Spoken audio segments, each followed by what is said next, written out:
Hello, Craig. Hello, Mark. Great to see you guys. Hey guys. It's Oh, amazing that you guys are here and excited. The holiday season is almost upon us. So I really appreciate you guys taking some time out. As our viewers already know, Mark Hanel, he's joining us from Bank of England.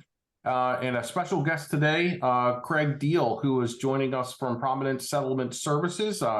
A title and settlement company that I personally use on almost all of my buyer closings, which just love working with Craig and his team.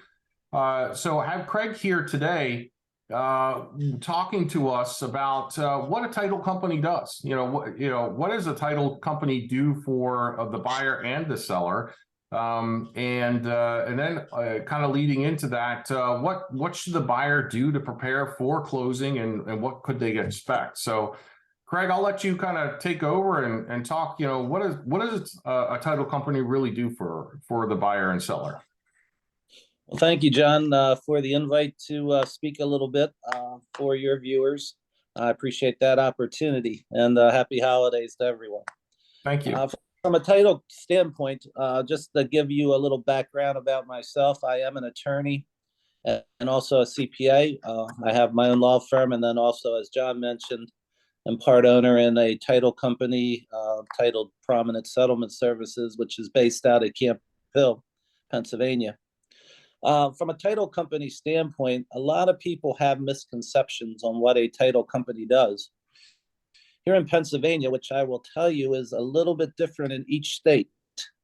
In Pennsylvania, title companies compete with attorneys to handle closings. What I mean by compete is that an attorney's office or a title company can perform in Pennsylvania the same services without the preparation of legal documents. So although a title company can prepare a deed, they cannot prepare notes, mortgages, any other legal documents. An example would be an easement, where an attorney does need to actually provide that particular service. Otherwise, the title company would be committing what is called the unfair practice of law in Pennsylvania. So Pennsylvania is a little unique in that regard. But what happens is when a new order comes in, and what I mean by a new order, let's say John has a successful purchaser, and John is gracious enough to send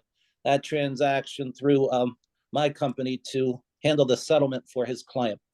What we do as a title company, and our main objective, is to immediately order what is called a title abstract or a title search.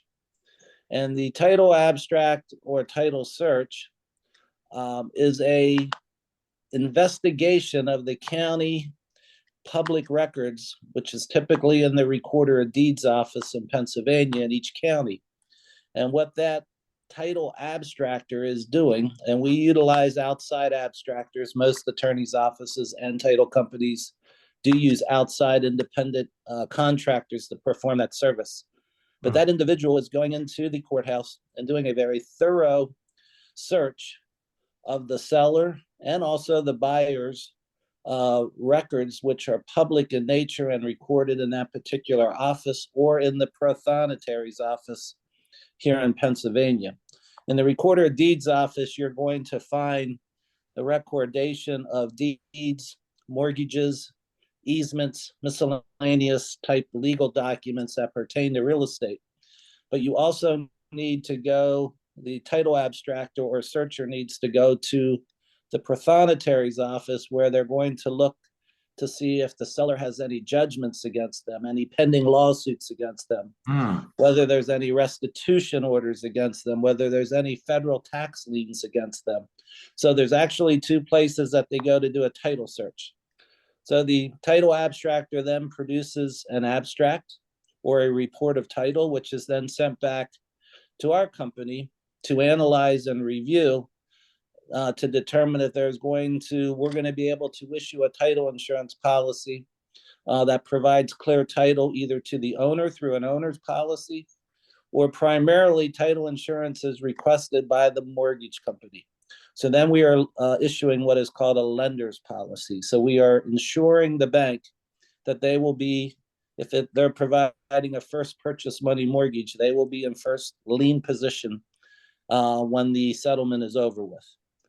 So we That's get that back. really, yeah, that's Go really ahead, Joe. interesting, Craig. And I think that's a good learning point, is that when we talk about a clean title, that means that to your point, the mortgage company is first in line, not second, third, or fourth, to get their money back if the sale of the property has to happen if there's no payment or what have you. So it's very important that the title comes back clean, and if not, then of course the seller has some homework to do.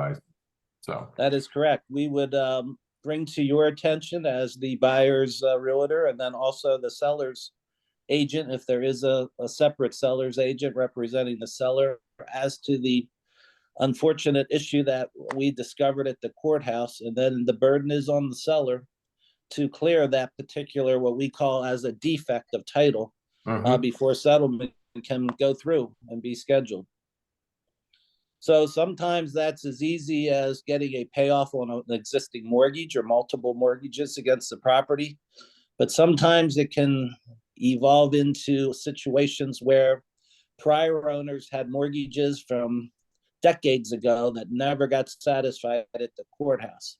Wow. And that can end up taking a lot of time and research to find that bank and to find the right person that can confirm that that mortgage had been paid off decades ago. Wow. So there's all kinds of interesting issues that unfortunately pop up from time to time when these title searches come back. And it's our job to make sure they're all clear to protect the buyer and also the buyer's lender moving forward. That's Craig, really I have a question for you that I get asked a lot from my clients. In fact, it just happened about a week ago. We recommended that a gentleman get title insurance.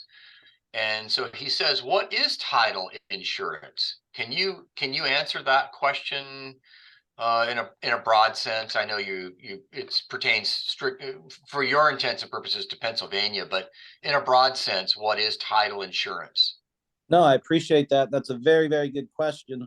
And it's also asked very frequently by purchasers of real estate on why they need title insurance. So here in Pennsylvania, as I would assume nationwide, title insurance is normally requested and required by the lender. So for the Bank of England, if they're issuing the mortgage on this particular transaction, they're going to want certification that they're in first position. So if the unfortunate event that the firehouse burns down, if there's a foreclosure in the future, the Bank of England is getting the initial proceeds and all proceeds until paid in full in those particular situations.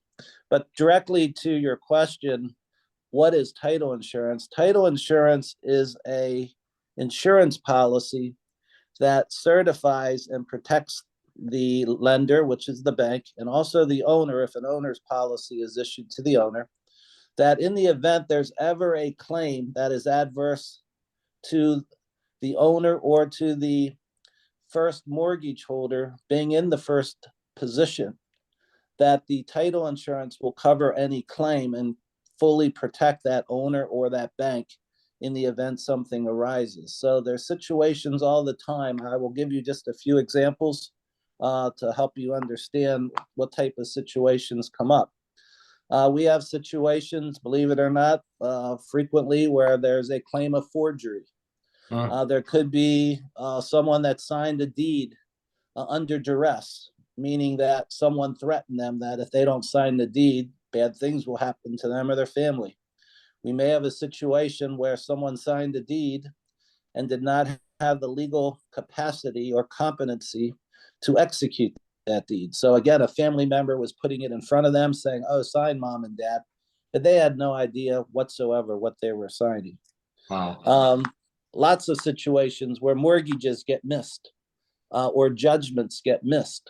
And those things then become claims against the real estate and would have priority over the first mortgage, which the title insurance is ensuring is in first position. So that's just a real general overview to the question with a few examples. There's probably 90 to 100 examples of what title insurance encompasses and covers, but they're some of the primary ones that you run into more frequently. Okay. Thanks for answering that, because I get that question quite a bit. That is actually, I just learned something new too today. All right, in the interest of time, Craig, as we're kind of running out here in about next 5 minutes, kind of talk about what buyers could expect as they get to the closing table. And, for our viewers out there that are gearing up for their first closing, or maybe, they haven't been to closing in a long time, it'd be great to kind of talk about that and what they could expect and how to prepare. Sure. Another very good question. Thank you for asking.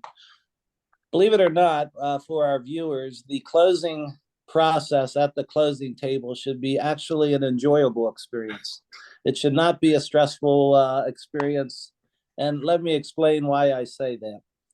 If you have a reputable title company or attorney handling the closing, and you have a lender that has done an outstanding job throughout the process, a lot of this information and what you can anticipate at the closing table can be provided to you, hopefully, a day or two before closing. Yeah. So in a perfect world, we try to get out to John's client as a buyer the settlement sheet the day before closing. So you have plenty of time to review that. And certainly you're going to have questions whereby you could reach out to John or myself or my staff with any questions on why certain numbers are reflected on that settlement statement and why you may or may not owe a particular fee.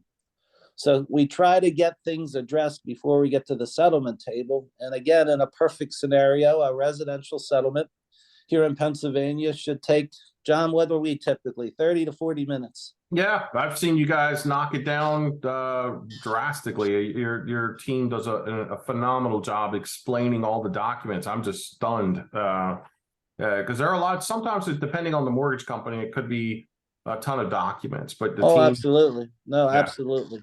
So at closing, we're primarily reviewing with the buyer the various documents that the mortgage company is requesting that they want signed. So the main ones are the promissory note, which evidences your obligation to repay back to the lender the money that's being lent to you to help you pay or purchase the home. And then the other primary document is your mortgage, which puts a lien against the property in a public fashion. So anyone that goes to the courthouse knows that if the buyer now someday wants to sell, there is a lien against the property, and that mortgage has to be satisfied to be able to give clear title to the next buyer down the road. But other than that, I mean, a lot of them are miscellaneous documents. Some people love to sit at closing and read them, and other people, will certainly allow me, if I'm handling the closing, to give a short summary of them. And most of these documents do need signed. That's required by the lender in the event that they sell the mortgage to another company in the future. The documents have to be accurately signed. But hopefully the stress of the closing can be taken care of a day or two ahead of time, so that it doesn't feel as stressful the day that we're actually sitting at the settlement table, making sure everything's done properly. Yeah, and I have to personally attest. I've been in a couple closings with Craig, and he is phenomenal explaining the documents, and he does it in a way with a very warm and kind sense of humor too, to keep the room alive, because some of its stuff can really bore you to death. But it has to be reviewed and gone over so that the buyer and seller understand the puts and takes, around the transaction. So it is going to be very important that the buyer and seller bring government ID to the closing, of course, and that should be covered by both the seller's agent and the buyer's agent. That's a big piece, because you got to make sure and verify that who our people are really who they are. And then from there to Craig's point, signing off on the documents in a fashion, and not under duress and not under any false pretenses. So it's very important. And Craig's team does a really good job is explaining those details around each document. And it's not done in a way where the person feels rushed or, doesn't have an opportunity to ask questions. Most of the time they do it in a very, explanatory way so that the person has no questions. And they're like, okay, this makes sense. And to Craig's point, there shouldn't be any surprises at the table. If there is, then that's really on the either the buyer agent or the seller agent for not taking that time to make sure the person's prepped and ready to go. There shouldn't be any surprises. If there is, then that's another issue, because the title company really, Craig's company, who sits down, the settlement company, just to sit down to basically formalize what should already be known. Correct, theoretically. Yeah.